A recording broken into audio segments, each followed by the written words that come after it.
Elisa Chiang. Welcome to the Lean Out Podcast. How are you doing? Oh, I'm doing fantastic. So happy to be here. Awesome. It's great to see you again. We've known each other for a few years through different speaking engagements and such. So, can you please talk a little bit about your work life balance? Tell us what you do and how your work life balance is different from other people in your profession. So I am an oculoplastic surgeon. I work part-time in oculoplastics, and I also work as a life and money coach. I really decided at some point to work on my own terms. I wanted to go part-time in order to have the time to work on my life coaching business. And so that was the first step of creating my work-life balance, was that I went part-time at a local job working 3 days a week. And that probably would have worked out fine, except for that job situation. Specifically, the person I was working with ended up not being a good fit. I made the commitment to stay in my hometown of Cleveland, Ohio, due to my husband's job and also just not wanting to move around. When my first job didn't work out, we returned back home. I grew up in Cleveland, Ohio, or the east suburbs of, and I didn't want to go to another job. And 2 to 3 years later, find out that wasn't a good fit. And then because of non-competes or lack of ties or lack of other opportunities, move somewhere else and, you know, constantly be trying to find a place to, quote, settle. So we decided to settle in my hometown of Cleveland, Ohio. And I decided I was going to find work where the work matched what I wanted to do and figure it out. Yeah. And so tell me a little bit about what you're doing right now. I think that you have your own podcast, Grow Your Wealthy Mindset, and you talked on that podcast about changing and transitioning in and out of a role that you were holding for a long period of time. So when I left that part-time job, I actually was approached by a recruiter for another job in Central Illinois.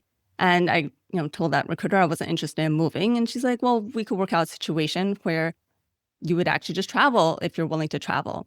And so that is what first actually brought me to this realization that I could travel for work. Now, I had known of locums attendance work before, but as an oculoplastic specialist, I had never seen any posting for an oculoplastic locum tenens. And typically, I actually have one of my co-residents who does a lot of locums work, but he typically does a few months at one place. And that wasn't really something I was interested in. I want to actually be able to live with my husband. and, and so what I worked out with this practice in Central Illinois was to work essentially every other week. They actually already had an oculoplastic surgeon coming up from Florida working every other week, but they really needed more than that. They used to have a full-time person who had left in 2019. I was told for family reasons. And they really had a huge amount of volume. And so that's what I started doing, was going every other week, essentially job sharing with this other oculoplastic surgeon who was coming every other week. There was a third one who joined us. He kind of came like some Fridays, because basically what I would do is fly to Central Illinois on Sunday evening, work Monday through Thursday. Sometimes I work Friday morning if I could get OR time at that time, and then fly back Friday and be home for every weekend. And I did this every other week, and it was great, actually. There are issues with flights sometimes. Sometimes they get delayed. Sometimes, well, the worst time was actually a flight was delayed from Chicago to Peoria. And eventually we actually did fly from Chicago, circled around Peoria, was told that because of the thunderstorms, it was not safe to land, and flew back to Chicago. Wow. And then, I ended up renting a car and driving to Peoria to be able to make it to work the next day. And I had learned early on to just always reserve a rental car one way for pickup at O'Hare and drop off in Peoria for just such circumstances. Ooh, interesting. So I actually did that for 2 years. Mhm. And what happened was that the other oculoplastic surgeon, he ended up leaving for completely reasons due to his own practice in Florida. He had planned on selling his private practice in Florida, but he ended up selling it to private equity, which I don't really quite understand, but that meant he had to go back and work his practice. So that left me part-time, and there was a huge amount of oculoplastic volume at that practice. So they asked me to come full-time. Patients were waiting. At some point, I think it was like 9 or 10 months to have surgery with me. And they just didn't feel like that was really beneficial to the patients. So they asked me to come full-time. And they knew I enjoyed working there. So they did ask for me to move to Peoria, and that was not something I was willing to compromise on. So unfortunately, I ended up wrapping up taking care of all the patients I had seen, and then ended up negotiating a similar situation in Sioux Falls, South Dakota. So that's what I spent the last year doing. I actually just ended my contract there at the end of September. When I signed with them, the idea was that it was going to be more of a long-term situation. But when I was there, it became apparent that they actually did not have the oculoplastics volume to actually really have me even in a part-time capacity that made sense. I have so many things that I want to touch on based on your journey, but I do want to first ask you now that you're in this position where you don't have something waiting in the wings, how do you weather that uncertainty? What are your tips for people who are in these kinds of positions or they decide that that's what they want to do, but they're really just worried about the like where's my next paycheck going to come from type of thought? So I have kept my foot in other doors. And so in between the weeks that I've been working at these other practices as an oculoplastic surgeon, I've been taking call at a local hospital to me so I can do it from home, covering their ER and inpatient ophthalmology consults. And so I actually just picked up more shifts there. And financially, that's fine. I also keep a very healthy emergency fund such that I could easily go Mhm. a year, 2 years without needing my income. And because I have focused on having financial freedom, there's with my husband still working, and mostly and mostly he's working for our healthcare.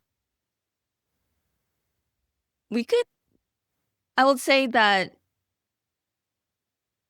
we're at the point where we're at a level of financial freedom where, yes, we'd have to cut back on our living, mostly on the amount I spend on travel, but I really don't necessarily have to work for us to maintain our regular household expenses. Can you talk a little bit about how you got to that point? What are the habits that you relied on in order to get to this point where you're like work optional, or maybe you could call it like coast fi or something? Yeah, we're definitely in coast fire. That's definitely not our problem. We're at the point where we'll have fire earlier than that. And that's actually something I decided during med school. So I did an MD PhD program, which took 8 years, 4 years for med school and essentially 4 years for graduate school, though there's some mix of graduate school and medical schools during the first 2 years. And because it's such a long program, and I also did that in my hometown in Cleveland, Ohio, which is a low cost of living area, a lot of the MD PhD students actually go ahead and buy a house, especially if they're married and they've got a spouse with income as well. And I started this program in 2002. So this was back in the time where it was very easy to get mortgages, like your dog could get a mortgage. I mean, it's what brought about the 2008 financial meltdown. So at the time, my husband actually, I think he was just substituting teaching at the time. And I was a MD, PhD student with a stipend of $20,000 a year. And we were able to qualify for a $120,000 loan just off that.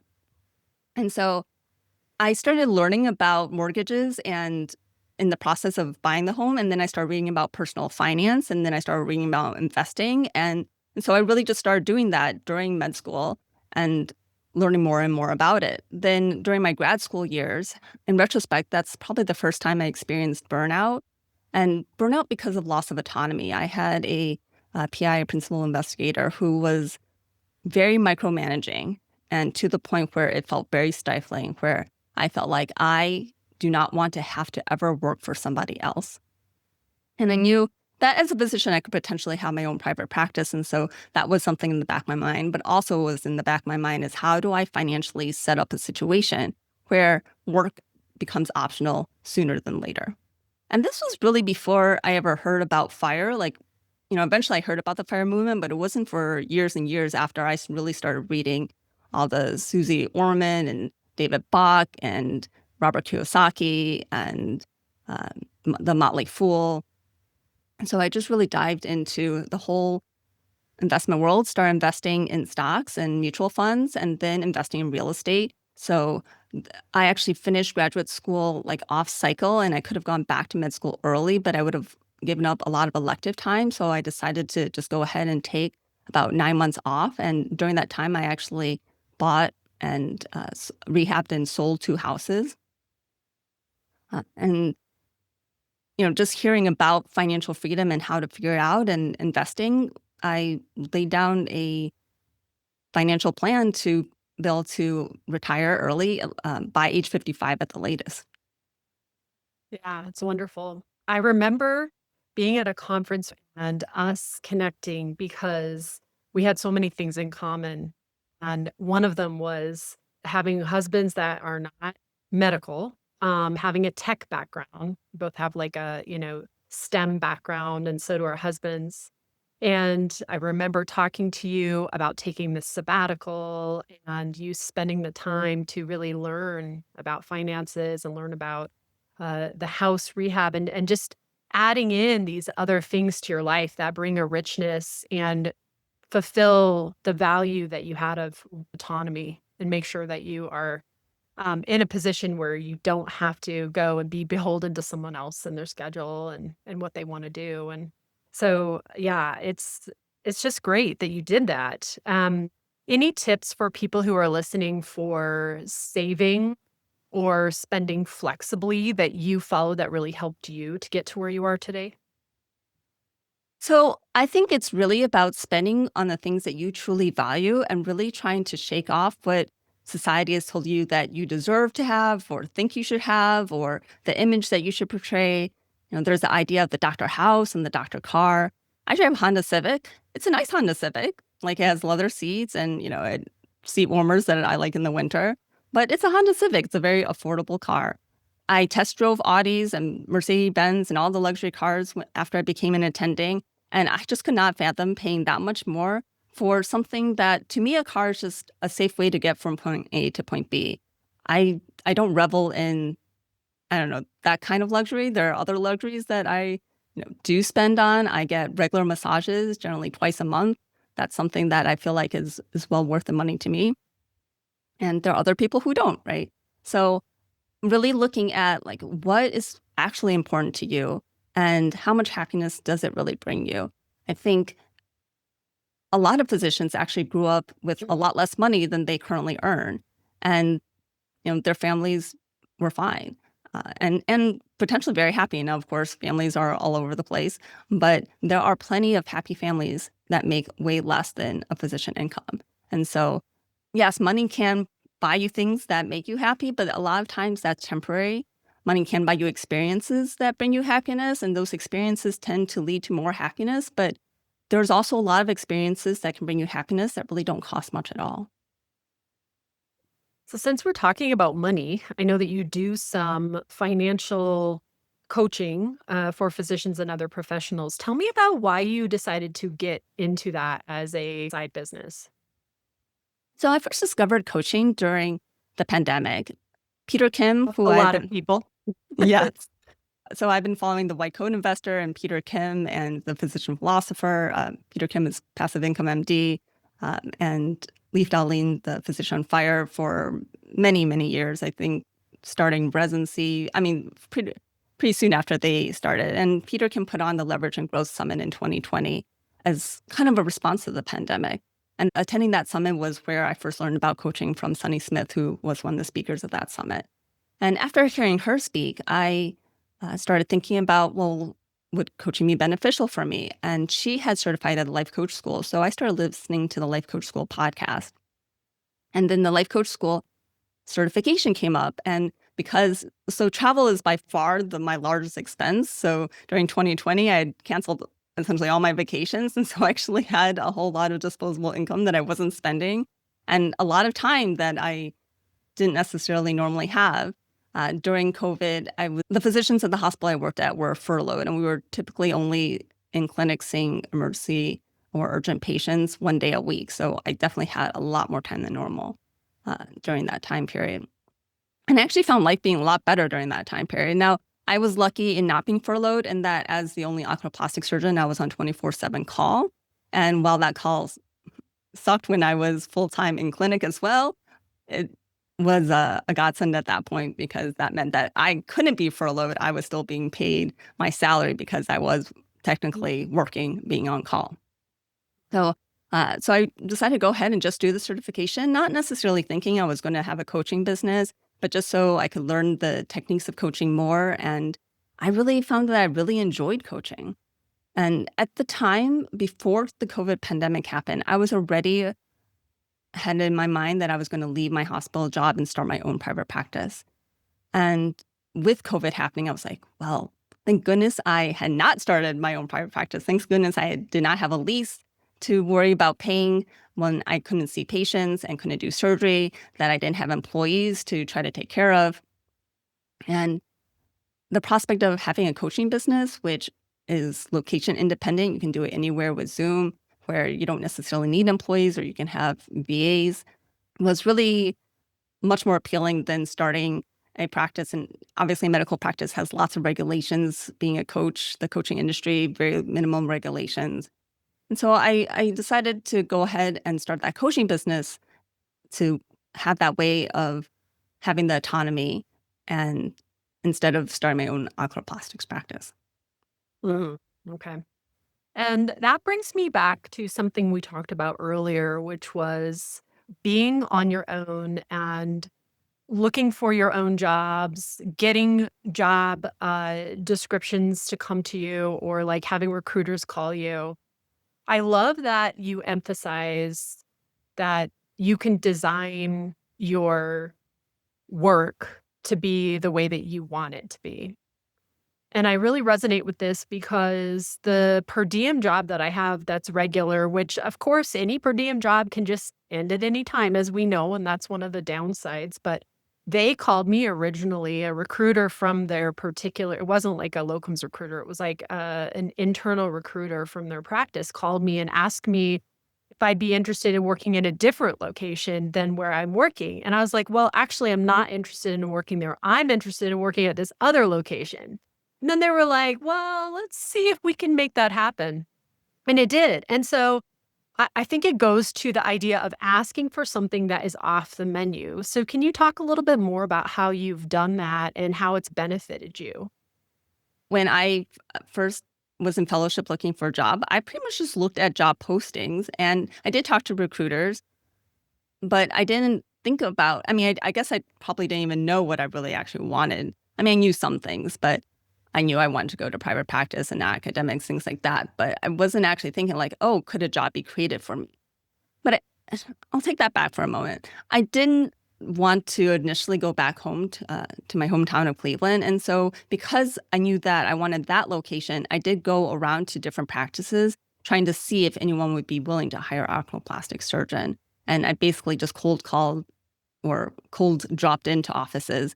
And surprisingly, very few offices with the physician in the office even be willing to talk to me. But I did talk to a few, and that ended up not panning out. So we ended up leaving and going to Virginia, and then later returning to Cleveland, Ohio. And part of that returning was that when the job in Virginia didn't work out, I was like, well, I don't want to keep moving around, so we're gonna go back home. And so my husband is a high school teacher, and he was tenured and very happy at his previous, well, at the high school he works at now, but the high school he worked in Cleveland before we went to Virginia. So I was like, well, if you could get that job back, I'll commit to staying in Cleveland.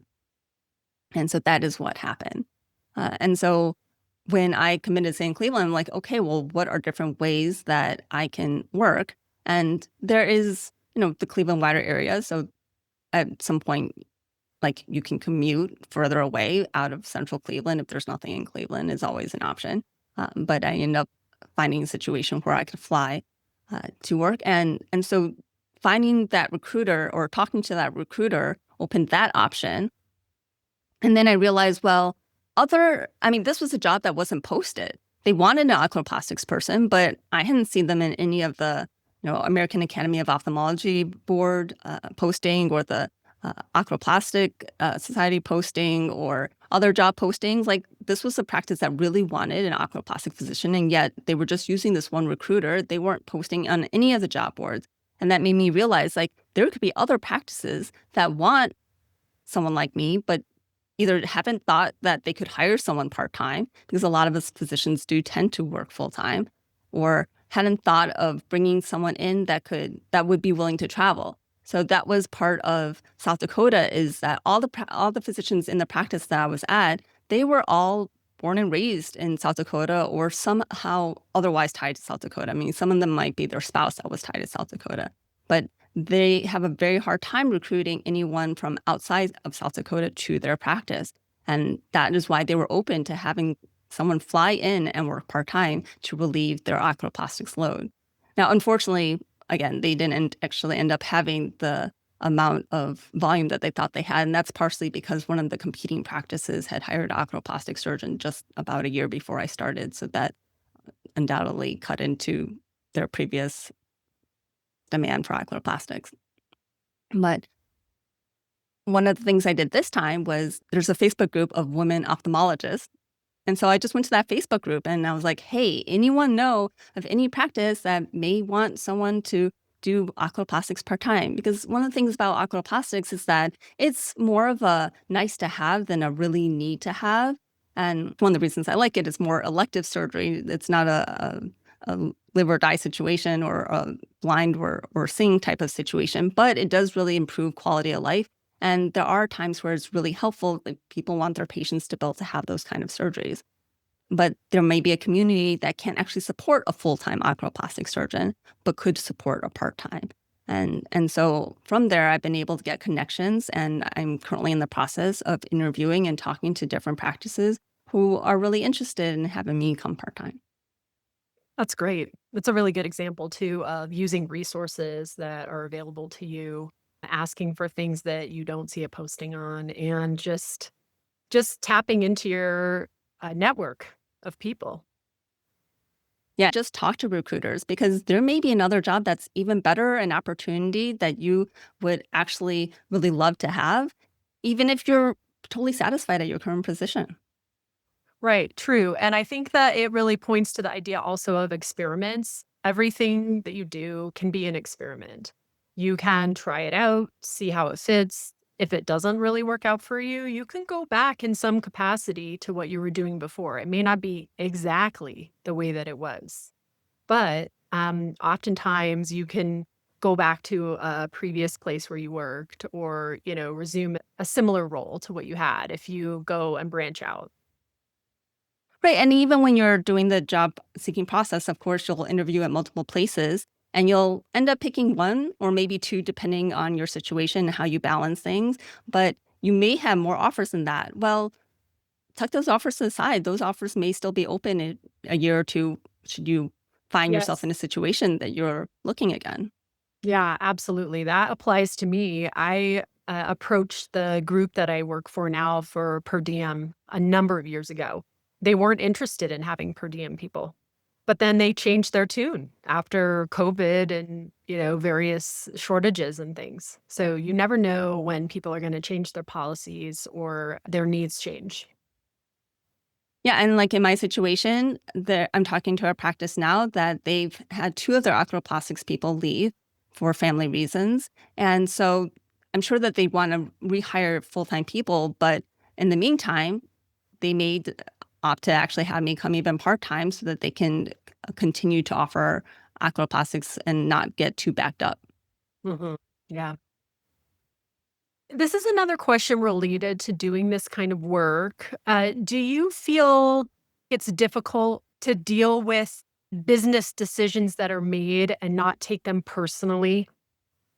Because I've definitely had this issue before too, where you're working somewhere and it's going great, but then all of a sudden they just stop calling you or they decide that they don't really need a per diem or a locum person anymore. And I don't feel like I have a problem with taking it personally, but I think that a lot of people do. What are your tips for that? All the people you work with at the job could love you, love having you, think you're great. And in the end, it's still a business decision. I mean, the job I had in Peoria, they literally started the conversation. It's like, we love you. We love having you. We want you to come full time. But if you don't come full time, we're going to let you go. Right. And you're not willing to move Yeah. because you have ties to where you're living and you made a commitment to live there. Yeah.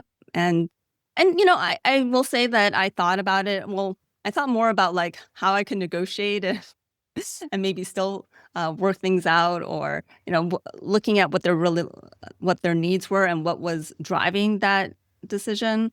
And in the end, part of that decision making was like a logistics thing with the scheduling, and so they really just didn't want part-time whatsoever. And so at that point it was like, well, I'm not moving here. That's a definite something I'm not willing to give up. Yeah. Yeah. Elisa, what do you love about your work-life balance situation? Yeah, I love that it actually allows me to travel a lot more, both for conferences and for fun. Uh, that typical 4 to maybe 6 week vacation that ophthalmologists typically will get is just unfortunately not enough for me. Mhm. And part of it is there are conferences I want to go to for both ophthalmology and oculoplastics. There are conferences I want to go for coaching and entrepreneurship. There are I mean, travel is just the thing that I love doing the most, and so there are the trips I wanna take. My husband is a high school teacher, so he gets spring break, winter break, and summer break off, so he's got lots of time that he's actually available to travel, and I wanna be able to make use of that time, and so I love that I have that ability. I actually really like working a week at a time, because then that allows me to really focus just on ophthalmology during that week. And then on my weeks off, I focus a lot more on my coaching business, or am able to do that travel. I totally 100% agree with that. I am the same way. I have trouble doing creative work or coaching work when I'm on my anesthesia clinical assignments, and I kind of like it that way. I like to focus on the anesthesia, and I'll even do my CMEs during that time and kind of extra learning in the field. And then when I'm off, I'm not really thinking about anesthesia much. And I really enjoy that mix. Yeah, I like having like the blocks of time. I found that when I was working 3 days a week, it was a little harder to switch on and off going between the Mm, two. yeah, yeah, definitely.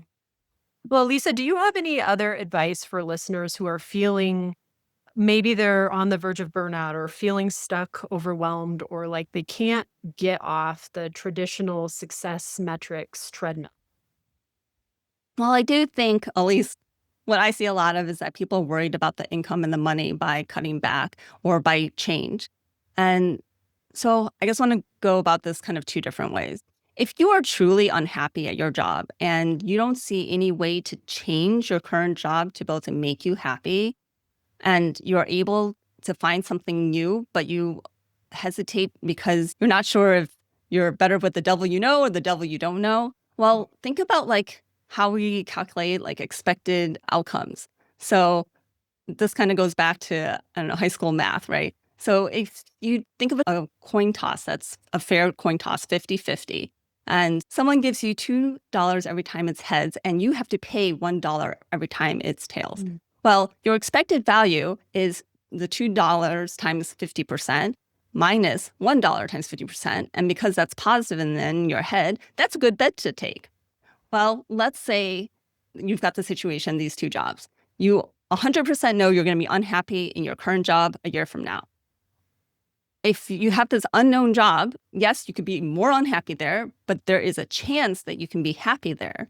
Then you should take that chance, because your expected value is higher going with that other job. I've never had someone explain it that way, and I talk all the time about, like, what is the cost of not making the decision too. I mean, you have also, like, unseen costs. So that's very interesting way to look at it. And you want to think about, every time you're not making a decision, you're actually making the decision to stay with the status quo. Yep. Yep. Yeah. It's great advice. Thank you, Elisa, for being on the show. Tell us where people can find you and where they can learn about your work and the financial coaching that you do as well. My website is www.growyourwealthymindset.com. You can reach out to me directly from there. You can also email me at growyourwealthymindset@gmail.com. I am on Facebook and Instagram and LinkedIn, and you can find all those links on my webpage. Excellent. Thanks so much for being on the show today. Oh, thanks so much for having me.